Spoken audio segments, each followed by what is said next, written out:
All right, let's see what we got.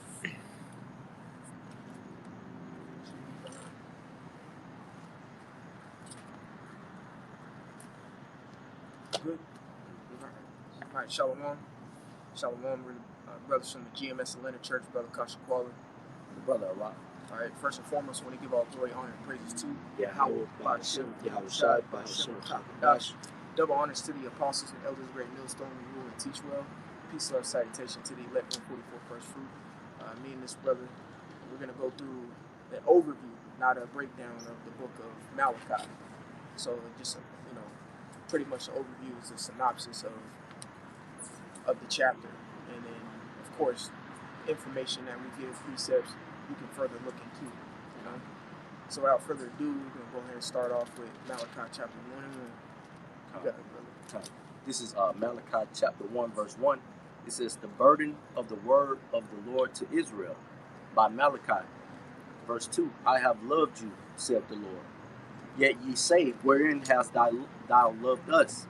Was not Esau Jacob's brother, saith the Lord? Yet I love Jacob. Right. So we're starting off, even verse 1, the name Malachi means my messenger. All right.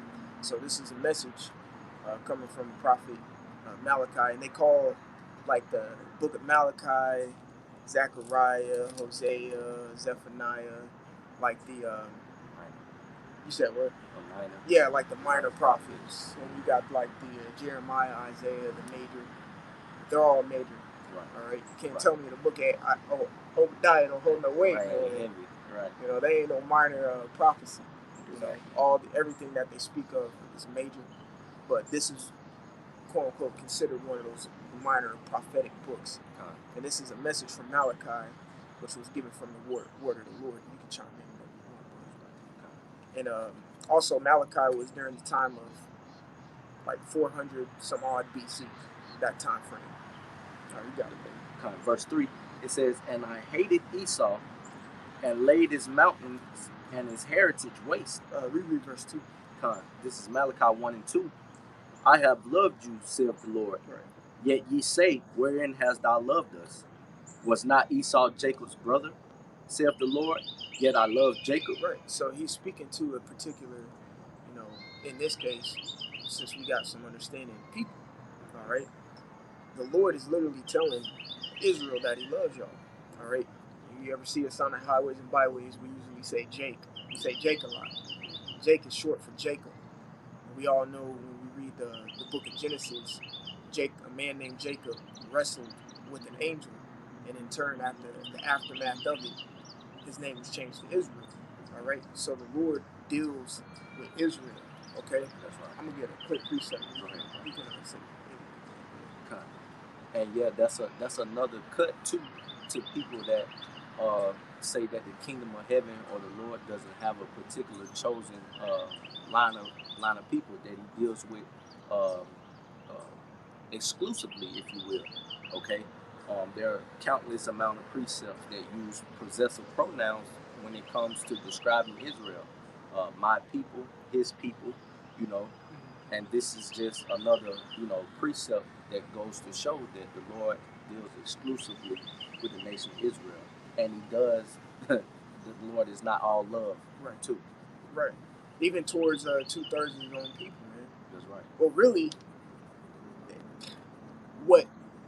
how his love is going to be shown towards him, people are going to perceive it as evil and he hates him, things of that nature. But really, that's showing love by giving you a missile to come out your foul state of mind and foul bodies. Yeah, that's like, the term with putting you out of your misery. Right. When you see a hurt or decrepit animal just suffering like our nation is, man, you go ahead and put it down, man. Put it to rest, so to speak. And the brother was speaking on 2/3. They'll be in the kingdom as well, but they'll have to come back through our loins. Lord willing, we be of the elect. That's right. That saying, I'll whoop you because I hate you. Right. I'll whoop you because I love you. Yeah. It's kind of the same thing. Same thing. Just to bring it to a carnal sense, like it's spoken of in 1 Corinthians. But this is Sirach chapter 24 and 8. It says, so the creator of all things gave me a commandment, And he that made me caused my tabernacle to rest, and said, let thy dwelling be in Jacob, and thine inheritance in Israel. That's right. All right, so you got it, brother. Continue going. Malachi 1 and 3. And I hated Esau, and laid his mountains and his heritage waste for the dragons of the wilderness. Right. So you can get that classic script, Romans 9 and 13. Because it shows you, well, we bring this out a lot when people say, God is all love. Well, he specifically said he hated an individual right here. That's right. So that God is all love is a hypocritical and contradicting statement, okay? And we don't say God is all love. We know that the Lord has favorites. We know that the Lord doesn't like people, okay? And we ourselves follow suit. That's why we read, what is that, Psalm 119, I want to say like the 104th verse, where it says, through thy precepts I get understanding, therefore I hate every false way. So we understand through the precepts that the Lord gives us, through which we learn by, okay? We learn through precepts, okay? We get understanding from, we may be reading the book of Zechariah, but getting precepts from Ezekiel and this and this and that, all right? Learning a specific verse. So we understand that the Lord, through the precepts, does not like the rest of the nations, and he only deals with the nation of Israel. We understand that. And also we understand that he's a just, fair power, because he gave them all a chance to rule. That's right. All right? You got it, I'll bro. start at verse 11, Buck. Sure, you got it, bro. Romans 9 and 11. For the children being not yet born, neither having done any good or evil, that the purpose of the Most High according to election may stand, not of works, but of him that calleth. All right, and that's going back into Genesis. I believe it's what, the 25th or 26th chapter, 25th, where Jacob and Esau wrestled in Rebekah's womb. All right, and the Lord had already chosen Jacob, being the apple of his eye, so to speak. Even from the beginning. All right, even though he Esau was supplanted of his birthright, it was all set up through the Lord for it to play out that way. All right. Continuing on, it says, but not of him that calleth, verse 12, it was said unto her, the elder Salakia shall serve the younger, as it is written, Jacob have I loved, but Esau have I hated. All right, and that's the precept tying it back into Malachi 1 and 3. The Lord hating Esau. All right, so contrary to what is pushed on the mass scale, the Lord is not all love, man. All right, he's an angelic force, man. He's an austere man, and that's not balanced for the Lord to be one way. All right, the Lord is a just and balanced power, man. That's right. You look at all kingdoms that have been on earth, there's been a high and a low class. With every kingdom, there's balance in that. Mm-hmm. Everybody can't be on the high seat. Everybody can't sit on the throne. That's right. All right. So when this place gets taken down, someone has to be brought on top, and it's not going to be Esau. He had his chance. Mm-hmm. All right. Matter of fact, can you get what's that, Sirach, chapter I think 11 and 4. Sirach 11 and 4. Right. Sirach 11 and 4, I'm going to say. All right, because it's going to show you the one who's going to be on top. It's going to be the underdog, man. That's us. We regular Joe Schmoes working 9 to 5s, doing Uber and stuff. Ain't nobody thinking about us.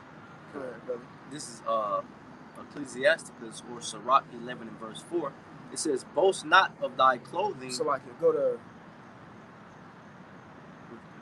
5. Go to 5. Sirach 11 and 5. Many kings have sat down upon the ground. It's like many kings have sat down upon the ground, and one that was never thought of have worn the crown. There you go. One that was never thought of has worn the crown. Sirach, the 10th chapter, I want to say like around the 4th verse, talks about he shall set one that is profitable. All right? And the one that is profitable, according to Ecclesiasticus 11 and 5, is one who is never thought of. Right. That's the meek. That's the lowly. All right? That's the ones, kind of just blending in with the system right now. And that, Lord willing, could be you and me, or you or me, you know, this brother. If we keep doing the things that we're supposed to do, we are the underdogs at the moment. But the Lord's going to raise us up at any point, you know.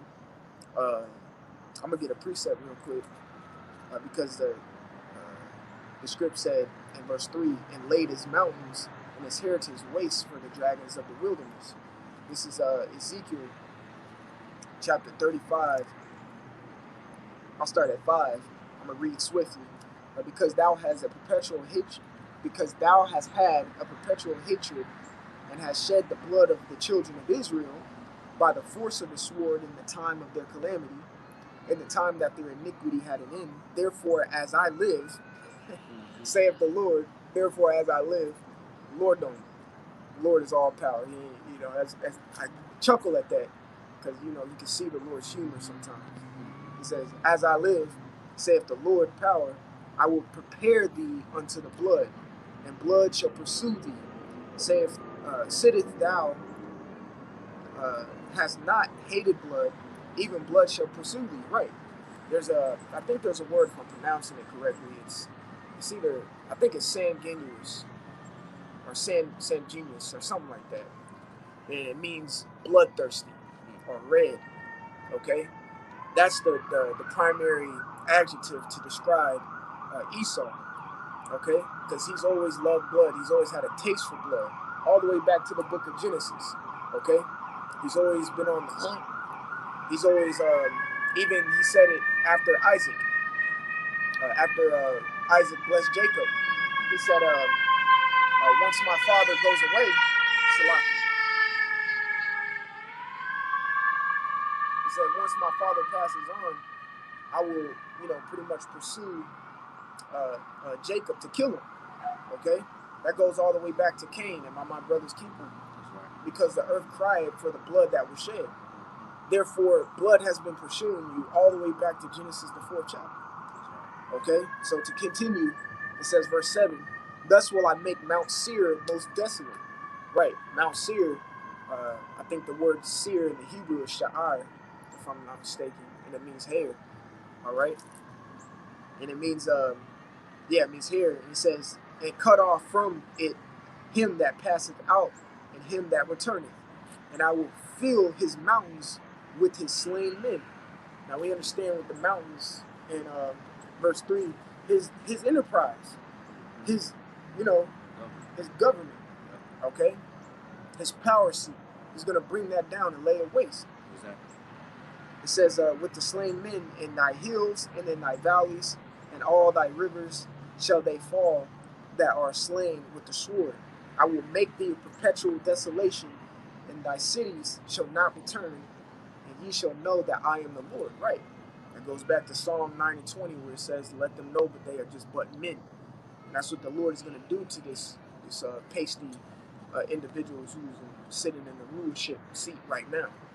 Okay.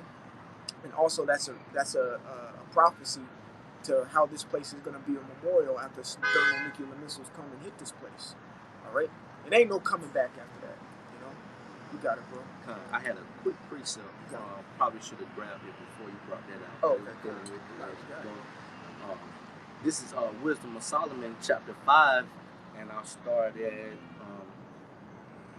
verse 2. It says, when they see it, they shall be troubled with terrible fear, and shall be amazed at the strangeness of his salvations, so far beyond all that they look for. And they repenting and groaning for anguish of spirit shall say within themselves, this was he whom we had sometime in derision, and a proverb of reproach. We fools accounted his life madness, and his end to be without honor. All right, and that's going back to the underdog story. All right, and then we'll move on in the chapter, but that's going back to the underdog story. The Lord setting one above this guy that's ruling now that is more profitable. All right, because we're called niggas, spits, wetbacks, and all of that. You know, all of these proverbs and bywords that it said we will be called, according to Deuteronomy, the 28th chapter. You know, via the curses, but those curses are going to be lifted off of us, and we're going to be being saved And these heathens that had us in derision are going to be amazed that those that they had at the very low of the bottom of the totem pole are going to be being saved, man. And that the Lord is going to be dealing with uh, uh, exclusively and not they ass at the end of the day, basically, man. Right. That's why they're going to be amazed, because they like these niggas, that were just being shot down in the streets by the cops. These niggas that was just living paycheck to paycheck, receiving welfare and food stamps. This who the Lord is dealing with? Yeah. All right. And that's the time, that we're looking forward to. Okay. Continuing on, Malachi 1 and 4, it says, "Whereas Edom says, we are impoverished, but we will return and build the desolate places. Thus saith the Lord of hosts, they shall build, but I will throw down, and they shall call them the border of wickedness, and the people against whom the Lord have indignation for forever." Right. Go ahead and get Revelation chapter 18 and 20. All right. Because it said, I will build, but I will throw down. All right, I'm going to get a quick one. Go ahead. Jeremiah 51. Got to get that. All right. Because after this place is dealt with by the Lord, there ain't no, like I said, there ain't no, not like I said, like the script said, there ain't no coming back, man. All right, there ain't no coming back. This is Jeremiah 51 and 8. Babylon is suddenly fallen and destroyed. Howl for her, take balm for her pain. If it so be, she may be healed. We would have healed Babylon, but she is not healed. Forsake her. Let us go every one into his own country, for her judgment reaches unto heaven and is lifted up into the skies. It says it right there. Would have been healed, but it's not. Because it ain't no coming back from the destruction when the Lord pours out his cup of indignation on this place. All right, you got it, bro. In Revelation 18. Yeah, Revelation 18 and 20. This is Revelation chapter 18 and verse 20. It says, rejoice over her, thou heathen, and ye holy apostles and prophets, for our power hath avenged you on her. Right, because in the verse above that one, it says, alas, alas, that great city, has been pretty much overthrown in 1 hour. All right, took 400 years to build this place, and the Lord gonna take it down in an hour. That ain't nothing, man. All right, this lesson probably gonna be out. Right. Right. That ain't too long. You got it, bro. Continue on in Revelation. Yeah, keep going. Revelation 18:21. And a mighty angel took up a stone like a great millstone. That's right. And cast it into the sea, saying, thus with violence shall that great city Babylon be thrown down, right, and shall be found no more at all. That's right. Here you go. That's straight to the point. Yep. Like a great millstone. All right. That goes back to that Daniel, the second chapter in the dream, when it hit the toes, the iron and clay, and that pretty much force came down and struck it.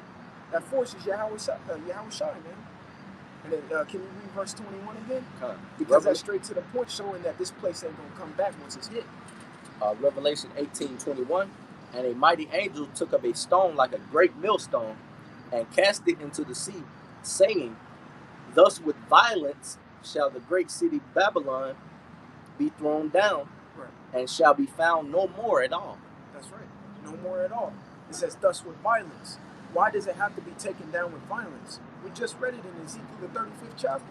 Blood shall pursue you. Right. That's the way it was conceived. Right. That's the way America was, put together, so to speak, through straight violence, rape, robbing, murder. Right. You name it, man. Esau has done it. If it's wicked, yeah, you best believe Esau has done it. He's done it. That goes back to what the brother was saying. And Nahum 3. Woe to the bloody city. It's filled with lies and robbery, man, and murder. Okay? Yeah. Therefore, you're going to receive the same, reap what you sow. You sow the seed of violence, you're going to reap the fruit of violence. Therefore, this place is going to be taken out with violence. And I've been watching The Walking Dead lately. Yeah. All right? And when zombie comes, an individual who doesn't know how to, deal with one will try to stab it in the body, shoot it in the body. No, you got a headshot. Okay? The headshot's gonna be taking place to America, man. They ain't no pick it. Nah, headshot. The Lord's coming for the headshot and his enemy's place. Ain't no coming back from that. You know? So we keep going to Malachi. This is Malachi chapter 1, verse 5. And your eyes shall see, and ye shall say, the Lord will be magnified from the border of Israel. Right. He says, your eyes shall see. The scripture stated in Revelation 18 that the heathens shall see this happening, and they shall howl pretty much because they've been living deliciously off of Babylon. Mm-hmm. And also what? It said in Revelation, I want to say 18 and 20, it said what?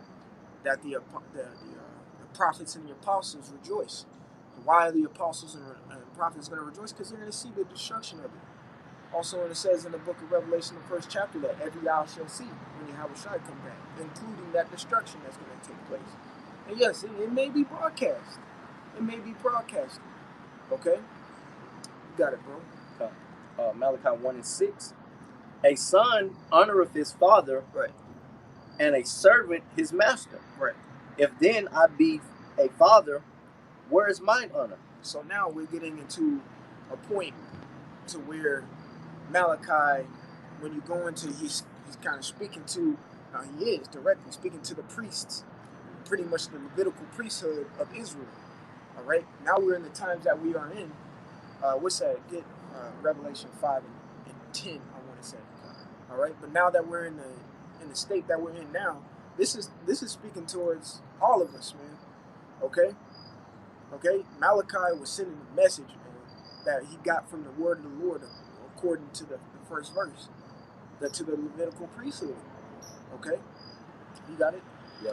Revelation 5 verse 10, and has made us unto our God kings and priests, and we shall reign on the earth. Right, kings and priests, and we shall reign on the earth.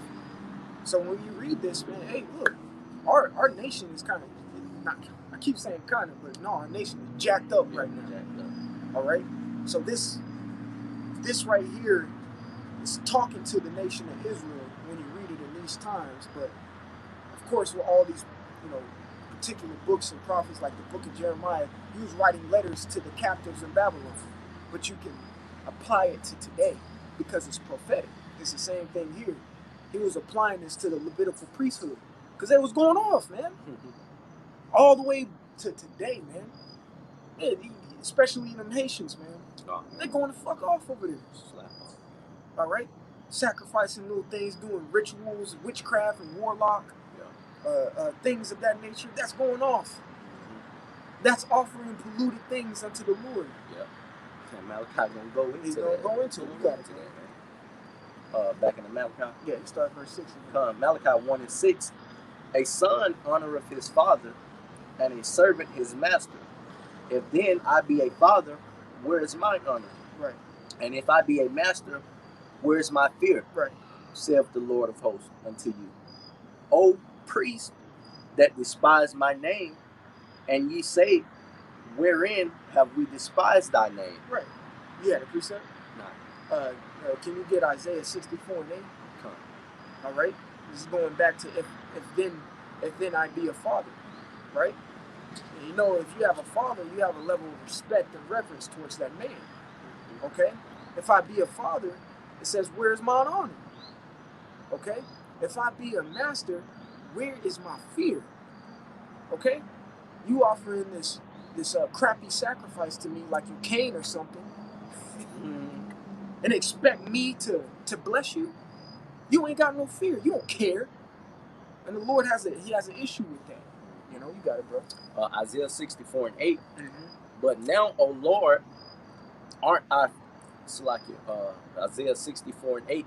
But now, O Lord, thou art our father, we are the clay, and thou our potter, right, and we all are the work of thy hand. Right. You see, the Lord created us. Okay? Is the creation higher than the creator? Right. Hell no. Mm-hmm. When something is created by someone who created it, right, they know how to destroy it. Exactly. And they know how to dismantle it because they know all the ins and outs of it. So where is his honor? Exactly. Where is his fear? Exactly. You see? Yeah. You know, it mentioned the potter. You know, if you're familiar with a potter, he shapes and molds the clay in the way in which he wanted it to be. All right. So who is that clay to tell the potter anything, man? Right. You know, he could shape you and mold you the way he wants, and throw that bitch on the ground and then shatter into pieces, man. Because he created the potter, man. That's likened unto the Lord and to us, man. The Creator above the creature, man, which are us humans, man. You know, the Lord has the power to do whatever He may please, man. Him being the potter and us being the clay. That's right. I got another quick one. Mm-hmm. Isaiah chapter 63 and 16. Mm-hmm. I started 15. Look down from heaven and behold from the inhabitation of thy holiness and of thy glory. Where is thy zeal and thy strength? The sounding of thy bowels and of thy mercies toward me. Are they restrained? Verse 16. Doubtless thou art Father. See? Doubtless thou art Father. That's why Isaiah is saying, thou Abraham be ignorant of us, and Israel acknowledges not, though, O Lord Yahweh, art our Father, our Redeemer, thy name is for everlasting. You see, even though, these 2/3 Jakes, you know what I'm saying, they don't recognize Yahweh Bashim Yahushai. And I'll tell you one thing, that's the one thing that us brothers are most sick of. We're tired of not seeing the Lord get the recognition he deserves. That's why we push his name so fervently. We're sick of that. Isaiah was the same way. Though they don't see it, man, I know for a fact you are our Father. You see? That goes to show you that the Lord was saying, if then I be a father, where's my honor and my glory? You know? You got it, brother. Because remember, he's a jealous power, man. I'm pretty sure your biological dad wouldn't want you going around calling somebody else daddy. Right. Fuck you. Right. You know? Malachi 1 and verse 7. Ye offer polluted bread unto mine altar, right, and ye say, wherein have we polluted thee? Right. And that ye say, the table of the Lord is contemptible. Right, that word contemptible, when you go into it, it means to be of disdain. All right? Pretty much, disgust. Like it don't matter or something. Matter of fact, get that word, you got it. Come on, I'm going to bring out a precept while you get that. This is, let me see if I can find it first.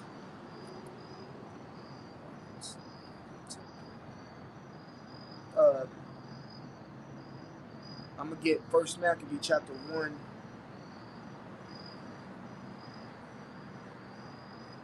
going to start at 44. For the kings have sent letters by messengers unto Jerusalem in the cities of Judah, that they should follow the strange laws of the land.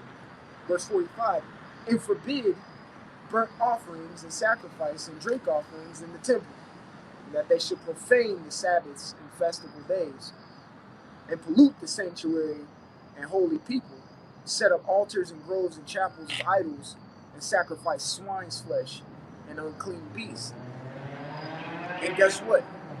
A lot of you jakes did that during this time, especially after the time where Mattathias gave his orientation.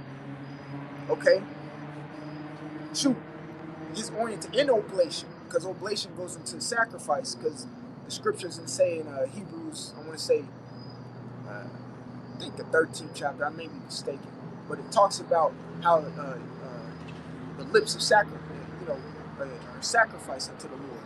Your speech, what you say, okay? He gave an oblation and an orientation to the Israelites not to bow down to this damn devil. And guess what a Jake did? After all that he said, made the Lord contemptible, and was about to go sacrifice a swine flesh, and Mattathias killed him, man. All right? See? A lot of you jakes think it's a game, and a lot of you jakes don't have any respect for the Lord, man. But the Lord's going to show you otherwise. He's going to show you who your daddy is and whip your ass. That's right. All right? Got it, bro. I'm going to reread it and then get the word contemptible. Micah 1:7, ye offer polluted bread upon mine altar, and ye say, wherein have we polluted thee?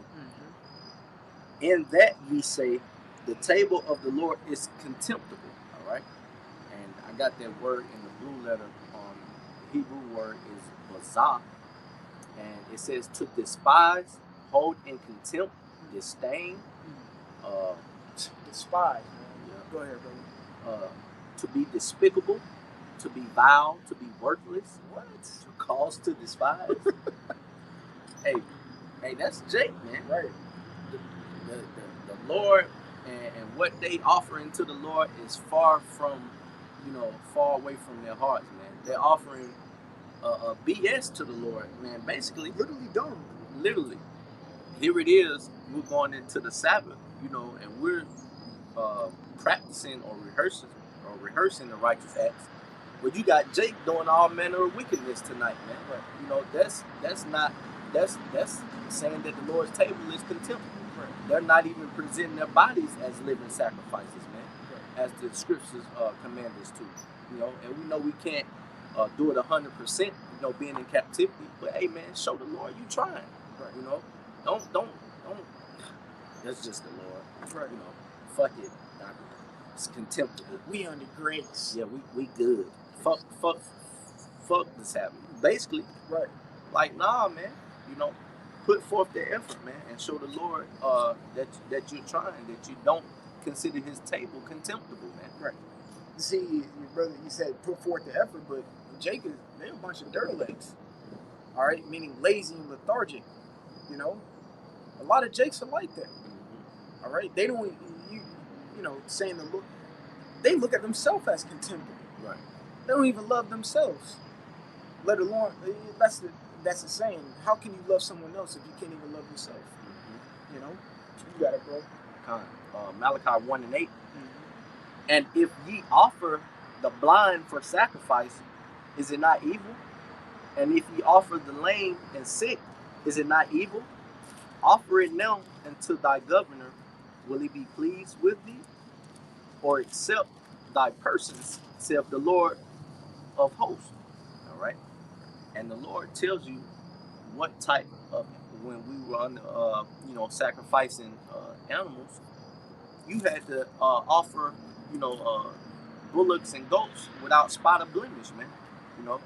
And if you were to sacrifice that into the Lord with a blemish, man, hey, that's a slap in the Lord's face, man. That's an evil doing, man. That's why I asked you. This is why it tells you here in verse 8, if you were to sacrifice lame or sick, or offer a blind sacrifice, is it not evil? And that's a question, man. It is. Okay. I got a quick one. Got it, bro. Now, Leviticus 22:19, since you mentioned it. Mm-hmm. This is back in the law, and then I'm going to skip down. It says, ye shall offer at your own will a male without blemish, mm-hmm, of the beeves, of the sheep, or of the goats. Verse 20, but whatsoever hath the blemish, that shall ye not offer. That's right. For it shall not be acceptable for you. And I'm gonna go down to verse 24. It says, ye shall not offer unto the Lord that which is bruised, or crushed, or broken, or cut, neither shall ye make any offering thereof in your land. You see that? You don't want the undesirables. Oh, Salaki, let me go to verse 22. Blind or broken or maimed, or having a wind, or scurvy, or scab. Go into that word scurvy too. Or scab, ye shall not offer these unto the Lord, nor make an offering by fire of them upon the altar unto the Lord. You see? Those are unacceptable sacrifices. Yeah, bro. That's right. Malachi 1:9. It says, and now I pray you, beseech the Most High, that he will be gracious unto us. This have been by your means. Will he regard your persons, saith the Lord of hosts? Right. Like these things that you think he was going to be gracious unto you to give some bull crap? Right. Like, you say someone came to my door, mm-hmm, and and I knew him, Mm-hmm. and then handed me a box with shit. Right. You think I'm gonna be gracious towards him? I'm like, bro, what the fuck is this? Right. Flip that shit right back in his face. Right. Like, what is this, man? Get the hell on. Exactly. Probably want to beat his ass. Exactly. It's the same thing you're doing to the Lord. Mm-hmm. That's what Jake doing, man. Right. Yeah, I was just thinking, playing sports in the world is like, you got a Jake that's lazy as hell. He don't make no effort in practice. Right. Just giving no effort, but expect to play on Friday. Like, bro, you finna sit your ass right here on the bench because what you offered in practice throughout the week is not gonna get it. Right. You put in minimal effort, if any, So, hey, rightfully so, man. Man, and nothing in the world that you want to gain or hold dear to you give minimum effort into, man. And expect to be rewarded. That's not how it works, man. All right, and it's the same with the Lord. The Lord wants your sacrifice to be without spot and blemish, man. Right. He wants a perfect sacrifice, really, and we strive to be that way. But Jake disregarded, man. Right. He doeth not even consider. All right. Right. And the elders had did a lesson not too long ago called "What is your expectations?" Mm-hmm. Is that you expect to be caught up, beamed up on a chariot and get spiritual power, healing people, and flying around, teleporting, and this, that, but want to bullshit, on your idle time. But you expect to have some extravagant, quote unquote, sci-fi salvation moment. What did you do to get that? It's the same thing, the analogy that the brother, you sitting here bullshitting in practice. They ain't even suit up in practice. Right. Come game day, all right, coach, I'm ready. For what? Right. It's the same thing in this nature. The Lord's going to say to a lot of Israelites, okay, I'm ready to be saved, my Lord. Save me for what? Right. What have you done? Saved for what? What exactly should I save you for? Because you didn't put nothing in to get this salvation. You see, that goes back to the parable with the laborers. Mm-hmm. And I'm gonna speak in the first half. There's the ones who came in the first hour. They labored to get the salvation. Mm-hmm. That's for what? That's what they did to receive it. Of course, you have your 11th hours that are gonna come in, but primarily the ones who've been laboring. Yes, they work for their salvation. You see, and everybody receives the same penny. But what you got a 2/3 Israel like just destined for destruction and be like, Lord, I'm ready to go on church. I'm ready to get some spiritual power. Like what? Mm-hmm. Right. You got it, bro. It's like I'm gonna get back to the scripture. The precept, I believe it's in Matthew, not all that say, Lord, Lord, shall inherit the kingdom. Did we not cast out devils in your name, and so on and so forth? Hey, man, obviously, if you ain't getting saved, you ain't getting enough, for the Lord to see it necessary. Right. So put forth your best effort, man. The same way you would with anything that you desire to get, man. Right. And I'll say this too, and we'll get back to it, Salaki, for being wrong, but that demon creeps of satisfaction, being satisfied and being content. Like, okay, I've been in the truth for 6 years. I know enough. No, you don't, man. Just keep going. There's still a lot of work to do. Sometimes that gets on individuals. Like, I've done enough. You ain't done shit. You ain't done jack squat. You gotta keep working. I read a quote the other day. It says it's easy to start, but hard to continue. Right. Which is the consistency. You gotta stay consistent and keep your fire going. All right? Don't diligence. Yeah. Or don't ever think that you've done enough. Because the moment you think you've done enough, that's when you get caught. All right? Malachi 1:10, it says, who is there even among you that will shut the doors for naught? Neither do ye kindle fire on mine altar for naught. I have no pleasure in you, saith the Lord of hosts. Neither will I accept an offering at your hand. Right. Get Isaiah chapter 1, verse 11. The Lord he ain't dealing with that no more. That's why we have the whole book of Hebrews written for us to read. There ain't no more offering up bullocks and rams and turtle doves and that of that name. He don't want that. He wants you. That's right. That's what he wants now. All right? Like the brother mentioned earlier, you give your body as a living sacrifice. You got it, brother. Isaiah 1:11. To what purpose is the multitude of your sacrifices unto me, saith the Lord? I am full of the burnt offerings of rams and the fat of fed beasts, and I delight not in blood of bullocks, or of lambs, or of he goats. When ye come to appear before me, who have required this at your hand, to tread my courts? Bring no more vain oblations, incense, and abominations unto me. The new moons and Sabbaths and calling of assemblies, I cannot away with it.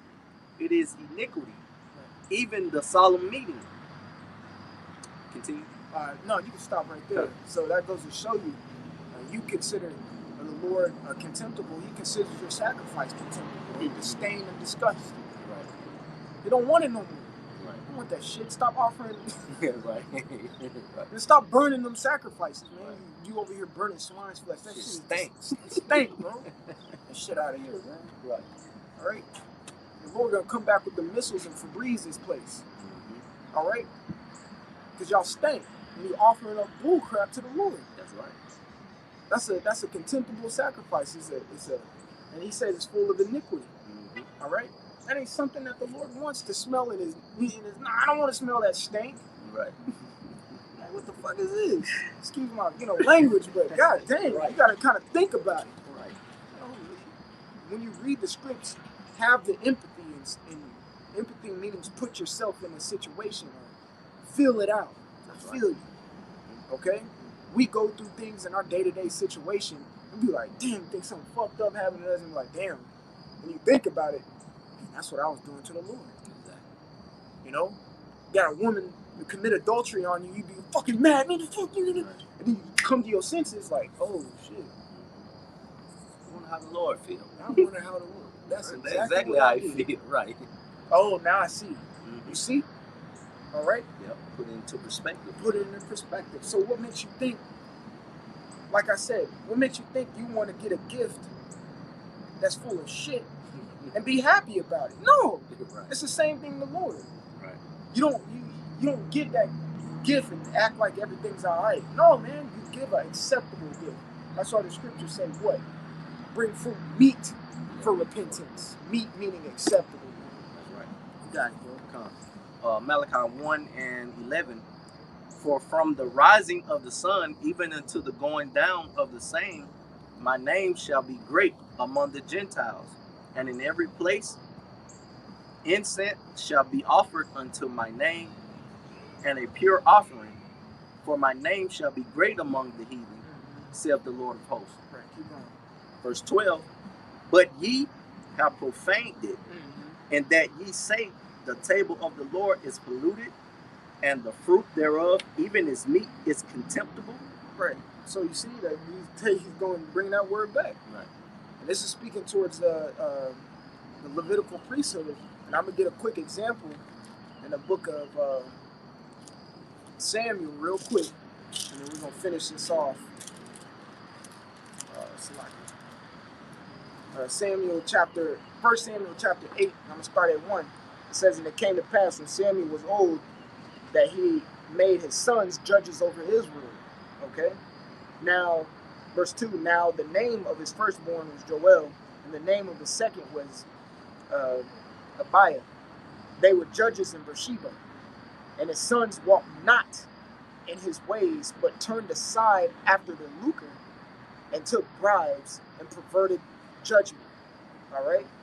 So I'm just bringing that out because that shows you those are two sons from a priest line. Samuel was a priest, and therefore they're over here corrupting and doing foul, vain things in the temple and perverting judgment. All right. Therefore, what? Things had to get judged. All right. Things had to get judged, and this is right after they got the ark back. So you think they should be celebrating and acting right. Right. All right?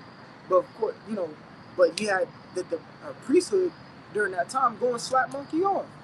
You go back to you read Leviticus the 16th chapter. It speaks about Aaron and his atonement for his two sons, who went off. The Lord had to put him down. All right, and He made the priest Aaron do an atonement for what they did and forgive the sins of Israel at the same time, because the Levitical priesthood was going off. There's a multiple scripts showing that the priesthood would go off. Even when you go into the New Testament, when Yahweh Shah was on scene, that was going off. Slap on. All right, you got it, bro. That's why That's why Malachi had to say the things he was saying. This is all the way back in 425 BC. All right, you got it. Malachi 1:13. It says, ye said also, behold, what a weariness it is, and ye have snuffed, and ye had snuffed at it, said the Lord of hosts, right. And ye brought that which was torn, and the lame, right. and the sick, thus ye brought an offering. Should I accept this of your hand, saith the Lord? Now I would say, what? For that goes to show you Jake's laziness, but it also goes to show you Jake's selfishness. Yeah. Because if you're offering the lame, the sick, the blind, that means you got something in the background that's good. Yeah. You're selfish. Yeah. The scriptures say give your first fruits. All right? And the 10th part. You're supposed to do what Abram did in the scripts when he met Melchizedek. Okay? And offered his 10th part of his tithes, man. His firstlings. Yeah. Even Jacob, when he was going to meet Esau, was giving him a suitable present. Exactly. And that it also reminds me of what's the guy named Elias? Oh no, it's like his name is escaping me, but him and his wife was supposed to bring offerings, but they held back, and they were put to death. Ananias and Sapphira. Yeah. In the book of Acts. Jake is selfish, man. Jake always want to offer bullshit or less than or the bare minimum and hoard the rest, man, for itself, like the brother was saying, man. That's selfishness unto the Lord. Right? Because I'm pretty sure if they were offering these things unto the Lord, that's not all they had in the stable. Right. You just telling me you got all lame and blemished animals? Right. Like, come on, bro. Bring that forth meat for repentance, man. Like the brother was saying, man. It's not no BS. Because you want to keep it, or you really ain't. You really think the Lord is playing with you at the end of the day. You don't have no fear, man. For you to offer that up shows a lack of fear. Because it's all type of accounts what the brother brought out in seminary. They put to death for those type of offerings, man. You don't have any fear. Malachi 1:14. But cursed be the deceiver, which have his flock a male, and vows and sacrifices unto the Lord a corrupt thing. That's what we were just talking about. Exactly. You got something to offer, but you're a deceiver. Therefore, you hold something back. So, cursed be you. All right, you got it. Yep. And I am a great thing, for I am a great king, saith the Lord of hosts, and my name is dreadful among the heathen. Right. Get Psalm 47:2. We'll end it with that script, because he said, for my name is dreadful among the heathen. Right. His name is dreadful among the heathen. And the heathen is still speaking about you, because we're going into we're speaking to Israelites. That's right. It's going into you wicked Israelites, man. You are heathens because you conduct yourself as one. So it's rightfully so that we call you by that name, because that's how you act. If you a nigga, it's because you acting like a nigga. Right. Straight up. Yeah. Scripture tell you all Israel is not of Israel. So that what that mean? You a heathen, goddamn. If you not not of Israel, you a heathen. Right. 47:2. Psalms chapter 47 verse 2. For the Lord Most High is terrible. He is a great king over all the earth. Right. He's a great king over all the earth. All right. It goes to show you that he has power over everything, man. Okay. And that goes to show you also that he is That was a precept to when he said, I am a great king. That goes to show you that he is the one to be feared. All right. Matter of fact, there is one precept where it says there is one to be feared. If you can find it, I think it's in Psalms. I forgot where it is. It says, I don't think it's in Psalms actually, but it's, you don't have to get it, but pretty much there's a script that says there is one to be feared, man, and that is the Lord. Okay, who sitteth on his throne. I think that's what it says. All right. So you got to show the Lord his reverence. You got to give an offer of an acceptable sacrifice. Oh, you got it? Yeah. Or bring it up? Yeah. Sirach 1:8.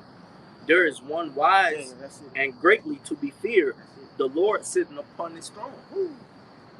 Hey, there you go, man. That precept ties in perfectly with Malachi 1:14. The Lord is the king, man. He should be feared, man.